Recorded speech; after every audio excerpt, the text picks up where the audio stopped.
365 Sports. Welcome back. Happy Monday. This is 365 Sports Mizzou with myself, the host, Davis Wilson. Brought to you by Rogue Media. I hope everybody's staying warm. You can tell by my Texas Rangers World Series 2023 beanie that I'm staying warm. Still very cold outside. Still kind of hunkering down at home. I've actually enjoyed it quite a bit. I've watched a couple really good movies. I just recently finished the Dollars trilogy by Sergio Leone, the spaghetti western trilogy with Clint Eastwood. Golly, the whole trilogy is great, but the Good, the Bad, and the Ugly, which wraps up the trilogy, is if you haven't seen it and you care about westerns or you like movies or whatever, you got to go watch it. It is just incredible. It's really amazing. It's an amazing movie that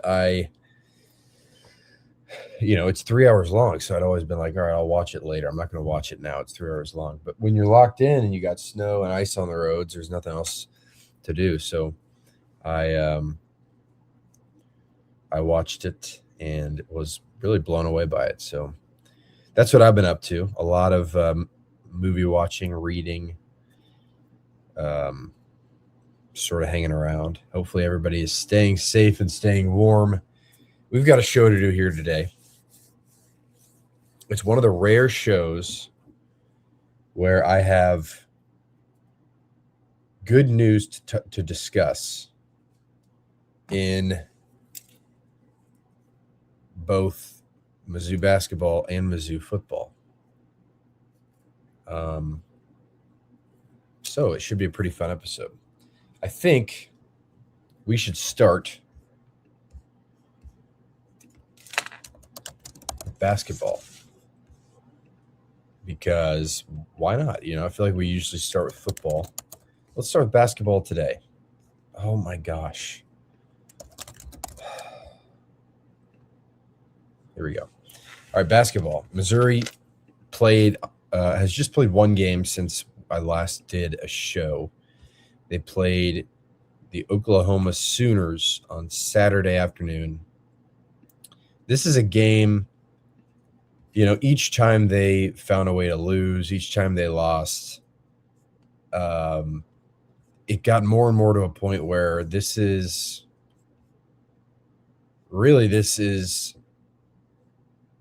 becoming a must-win game. This is you've kind of messed around. You messed around against LSU. You messed around against Georgia. And now you're kind of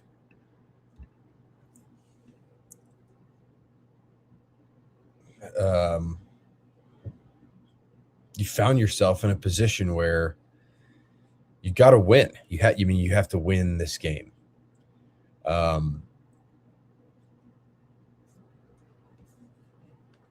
So Oklahoma I'm trying to read a piece of information that I'll use in a second. Oklahoma is not good. They're 11-9 now. Before the game, they were 11-8, 1-5 in the SEC. And if you played this game 99 times or 100 times, I think Oklahoma would win it. Given the exact, if you start this game with, a minute left in regulation and play it 100 times, Oklahoma will win it 99 times. But Missouri got it done in one of the most unbelievable fashions I have ever seen. So Missouri is losing to Oklahoma late in the game. It's looking like, it's kind of back and forth, right? Missouri takes a 2-point lead with just under 2 minutes to go. And then that's the last time that they score even a point. with a minute 43 left in the game. T.O. Barrett makes a layup. So it's 78-77. Missouri leads. They don't score another point in the next minute and a half. And Oklahoma does. They score on a field goal the next time on offense, and then they make a couple free throws with 5 seconds left. Now, before that, Missouri is down by 1 point with the ball. 5 seconds left. Mark Mitchell drives, gets to the basket, and misses a layup. It's the look that you want. You're only down by 1. You just need 2 points. He gets to the basket and can't get it to go. With 5 seconds left, Oklahoma rebounds the ball, and Missouri fouls, sending them to the line with, again, 5 seconds left in the game. Oklahoma makes both free throws to go up 81-78 with 5 seconds left. Missouri's got to go the full court. I mean, the exact same scenario as when Missouri lost to Georgia earlier last week. They had to go the full court in 5 seconds, but this time they actually needed a three. They didn't need a three against Georgia. This time they need a three. The ball gets inbounded, I think, to T.O. Barrett. T.O. Barrett's running down the court, passes back to the inbounder, Trent Pierce, at about the logo. And Trent Pierce shoots from the Missouri outline at the logo, at the buzzer, and drains. It's a 37-footer, drains it to send this game to overtime. Incredible. I mean, at this point, you're thinking Missouri is lucky to still have a chance to win this game. That's what it is. Missouri got lucky. An incredible shot by Trent Pierce. But you still got to go. I mean, it's crazy. It's so interesting when game-tying shots happen because, there's such a big deal, and it keeps the game going, obviously, gives you a chance to win. But it's not a game winner. So you have to regroup and get back out there for overtime. And for overtime, it was it's kind of the same sort of deal. It was back and forth a little bit. Oklahoma takes a lead, takes an 85-83 lead with 2 minutes and 15 seconds left in the game. And it isn't until 24 seconds left in the game that Missouri ties it. T.O. Barrett, who had an incredible game, and I'll talk about him in a little bit, ties the game on a layup, 85-85, 21 seconds left, Oklahoma ball. Now, this is where Oklahoma completely screwed this game up.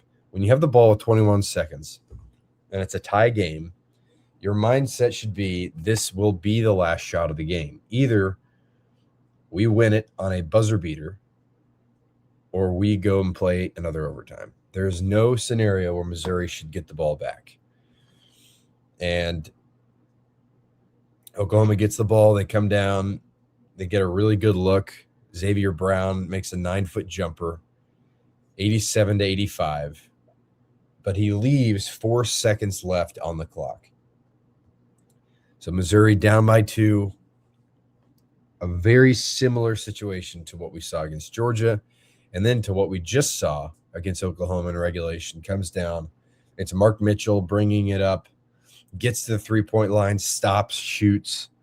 And by the way, as this was happening, I say, no, not you, Mark Mitchell, because as great as he is, and as much as I love watching him play, he is not the guy I want shooting a game-winning three. But he canned it. At the buzzer, Mizzou Arena absolutely erupts, and Missouri wins the game 88-87. There is just, 2 buzzer-beating threes. One of them from 40 feet, the other just a regular jump shot, but a low percentage shot because it's Mark Mitchell. I just cannot believe how lucky. Not lucky. It's 2 great shots, but Missouri, if Missouri makes the tournament and if Missouri somehow is able to turn this thing around a little bit and go on a run, you look at these 2 shots as being the saving grace of this season, the turning point of a season. This is your perfect opportunity to build some momentum. But it's a win. It's another win in the SEC. Missouri goes back above 500 in the conference. They're now 4-3 in the SEC, 14-6 overall. I mean, it's just, especially, most of us are snowed in or watching this from home. I mean, I'll say this: there's a really great crowd at Mizzou Arena, and they got loud and everything, so that's good. But it's a really perfect game to entertain yourself with as you're kind of stuck inside for a while. So Missouri wins it. Some notes I have on the game itself.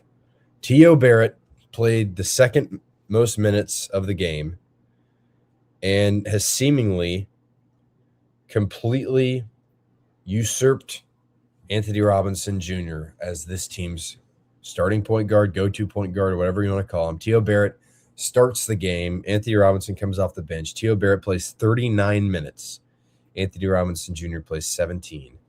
T.O. Barrett scores 21 points on 8 of 12 shooting. Anthony Robinson scores 2 points on 1 of 5 shooting. T.O. Barrett grabs 6 rebounds, 2 assists, 3 steals. Anthony Robinson, 1 rebound, 1 assist, 2 steals. I hate it for Anthony Robinson because I really like the guy, and I really, truly thought that he was going to be such a special part of this team. And but I mean, T.O. Barrett has been the better guy in the last couple games, and especially in this game, a breakout performance, 21 points, which I would be shocked to hear if that's not a career high for him since he's come to Missouri. But made the big shot late in the game to tie it. Was doing everything right, took high percentage shots. He's really good at getting to the basket and getting a higher percentage look closer to the rim. So I mean, huge game for him. And then Mark Mitchell plays 41 minutes, scoring 25 points on 7 of 14 shooting, 1 of 2 from 3, including the big one. He was 10 of 12 from the free throw line, 10 rebounds, 4 assists. 5 of those 10 rebounds were offensive rebounds. Jaden Stone also played 41 minutes, scored 20 points on 7 of 16 shooting, 2 of 8 from 3, 7 rebounds for him. The rest of the starting lineup goes Sean Phillips with 27 minutes, 5 points, 9 rebounds, 3 blocks. And then Jacob Cruz plays 22 minutes, 6 points, 2 of 6 shooting, 2 of 5 from 3, 2 rebounds, a turnover.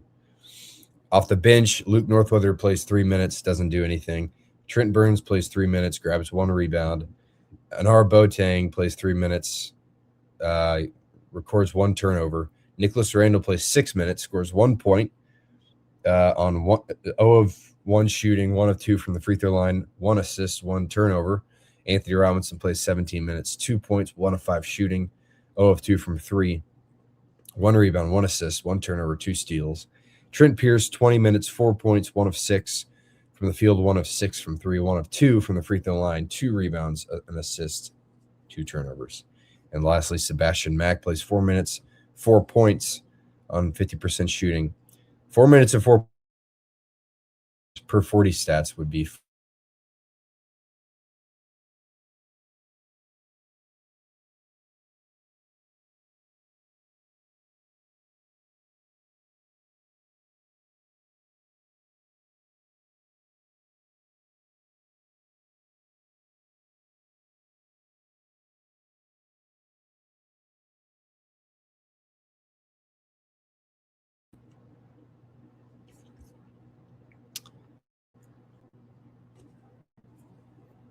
So Missouri gets the win.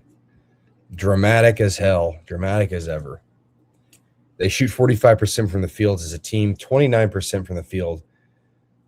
So they were 6 of 21 from 3. If you take out the 2 miracle shots, they were 4 of 19. So, I mean, it just tells you even more how unlikely that was. 73% from the free throw line. They missed 9 free throws. They out-rebounded Oklahoma 41 of 29. outscored Oklahoma in the paint 40-12. Oklahoma made a lot of threes. And that's what's made them such a tough team to beat in this game. But Missouri gets it done. And what that does their tournament hopes. CBS put out a basketball bracketology this morning. It was updated at 8:24 a.m. this morning. So actually exactly 2 hours from the moment I say that. I'm saying this now. They updated the bracketology. Missouri is the last team in. And they, in this scenario, would play Texas in the 11 seed versus 11 seed play-in game, the first four matchup in the Midwest region. If they win that, they would go on to play North Carolina. So, this is a true full-on bubble team. This is a bubble team completely. And if, they're going to teeter on and off it as they continue to win and lose, a win streak would certainly help them kind of build a better resume, obviously. And the rest of the season, there are opportunities to get good wins. Alabama is they're traveling to Alabama on tomorrow at 7:00 on SEC Network. Alabama 17th in the country, a tournament team. Then they host Mississippi State on the 31st.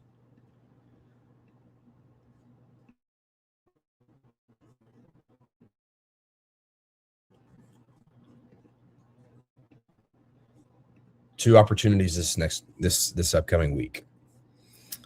All right, I'm going to take a break, and we're going to talk football, and then I'm going to get out of here and go maybe play in the snow or something. I don't know, but let me take NFL a break playoffs. first. Let's go! All right, DraftKings. NFL playoffs. Let's go! All right, DraftKings Sportsbook, an official sports betting partner of the NFL, makes every moment feel bigger. In the postseason, the game shifts fast, and with DraftKings live betting options, you can stay right in the moment. Make every moment matter this NFL postseason with DraftKings. I am really looking forward to the third time's the charm matchup with the Bills and the Patriots. Plus, DraftKings has your back with early exit protection. If the player in your eligible NFL prop bet goes down at any point in the first half, you still get paid in cash. With DraftKings, you're covered through the entire half. Why bet player props anywhere else?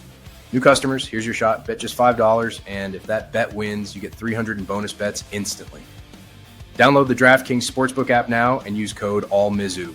That's code ALLMIZZOU to turn $5 into $300 in bonus bets if your bet wins. In partnership with DraftKings, the crown is yours. Gambling problem? Call 1-800-GAMBLER, 21 plus. Physically present in Missouri. Eligibility and restrictions apply. Bet must win to receive bonus bets, which expire in 7 days. Additional terms at dkng.co/audio. Limited time offer. Okay, we're back. Let's talk football. Missouri football gets back on the board in the transfer portal. I talked about it on Friday. I told you I think it would be really very unlikely at this point that Cayden Lee, four-star transfer receiver from Ole Miss, I think it would be very unlikely at this point that he doesn't end up with Missouri. And I was right. He signs with Missouri over the weekend, joining the class, giving Missouri a true wide receiver one option alongside Donovan Olubade. This is very big. This is a big one. He's been extremely productive every year he's been at Ole Miss, pretty much. An established relationship between he and Austin Simmons, which I think is very important for a wide receiver quarterback duo. This past season, he caught 44 passes for 635 yards and 3 touchdowns. The year before that, he caught 57 passes for 874 yards and 2 touchdowns. Now, Ole Miss, this is the thing. Oh, we're buffering. Hold on. All right. Ole Miss, he was 4th on the team in receiving at Ole Miss with 635 yards. They had 5 guys at least 600 receiving yards. They had Harrison Wallace III for 934 yards, Dazon Stribling for 811 yards, Deuce Alexander for 684 yards, Cayden Lee for 635 yards, and Daquan Wright for also 635 yards. So this is an offense that just has a ton of mouths to feed, right? Trinidad Chambliss threw it a lot. He threw it 445 times. Before that, Austin Simmons threw it 75 times. Like, there was yards to be made. The quarterback room, the Ole Miss quarterback room as a whole, threw for 4,700 yards this season, which is a lot of yards. Now, if you look – so, I mean, I guess what I'm trying to display is when you see Cayden Lee in 600 yards, you say, okay, he's good. I mean, he's good, right? He's really productive. But 600 yards doesn't sound like a wide receiver one to me. Maybe you're saying that to yourself. That's fine. Let me paint a picture for you. 635 yards would be second on the team on last year's Missouri team. That would be second on the team. And to put it even more in perspective, okay, sorry, I had to pause. It's been like 15 minutes now, so I kind of lost my train of thought. But what I was basically getting after was that Ole Miss had thrown for 4,700 yards compared to Missouri's 2,444 yards. That's, first of all, that's just a huge difference. And really, without even talking about Cayden Lee, I mean, that seems to me like that is a big part of the problem with Missouri, is that they throw for 2,400 yards instead of, like Missouri's starting quarterback, 1,900 yards, albeit injured. So we can just look at the full quarterback room, 2,400 yards compared to Ole Miss's 4,700 yards. Obviously, that is, you don't have to throw for nearly 5,000 yards, but I mean, if you're Missouri, you have to have a better passing attack. That's a whole different discussion, though. So basically, 635 is 13.5% of the 4,700 total yards for Ole Miss. So he was responsible for 13.5% of the passing production. Cayden Lee caught 13.5% of the yards. Now, to figure out, let me do some quick math here. 635 yards is 26% of Missouri's 2025 passing output of 2,444 yards. That's 26%. Now, say, just for the sake, I don't know even what this is turning into, but just for the sake of this argument, let's say this. So Cayden Lee's 635 yards would be responsible for 26% of Missouri's passing attack. If he was responsible for 26% of Ole Miss's passing attack this year, he would have been a 1,222-yard receiver this season. Basically, what I'm saying is there were more mouths to feed on Ole Miss. They passed the ball way more, and they had a lot of guys to feed. I just think that 635 yards, and that does sound pretty good. That's a good year for a receiver. And the year before, he had over 800 yards. That's a really good year for a receiver. But just to put in perspective what kind of player he could be on an offense that doesn't have so many good receivers, that really he's just competing. I mean, he's just really playing with Donovan Olubade as the other guy that's proven. Of course, you have other guys, Caleb Goody, Nashon Montgomery might play some, Sean Terry. I don't know. Like, these guys could all play, but I'm just saying he's going to be the focal point of this offense, and he was not the focal point of Ole Miss's passing offense. So I think, all that to say, all that crazy math and everything to say, it does feel like a really good. I mean, it doesn't, not just feels like, it is a very good get for Missouri. That's the truth. That's what it is. That's not all Missouri did over the weekend. They landed former four-star linebacker from Miami, Bobby Washington Jr., a Miami native, was a four-star linebacker in the class of 2023, was played for Miami for 2 seasons. Didn't really do much. I mean, he recorded 1 tackle this year, according to ESPN. Last year, he had half of a sack. So that's good. To me, another guy who has upside and is a depth piece. And I saw there was an account on Twitter talking about this. He was talking about, Drinkwitz has done such a good job of raising the talent ceiling at Mizzou. He's done a very good job of getting in top-end talent. But what it feels like he's doing more this year is bringing in more competition and more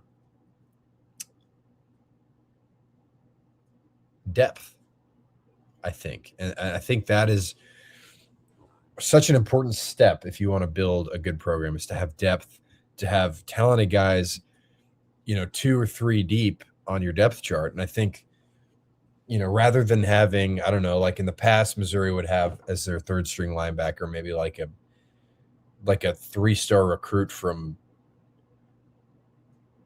I don't know, the middle of nowhere, Nebraska or whatever. And now, I mean, if your 3rd string linebacker or 4th string linebacker is a former 4-star recruit out of Miami who played on a national, who is a part of a national runner-up defense, I think that is a good sign, and it's kind of showing that you're going in the right direction if you're Missouri. So, while I don't think Bobby Washington Jr. is going to do a ton this season, I think it is an opportunity. I mean, not an opportunity. It is kind of a display of how things are changing and how depth is going to be important. And you're raising the.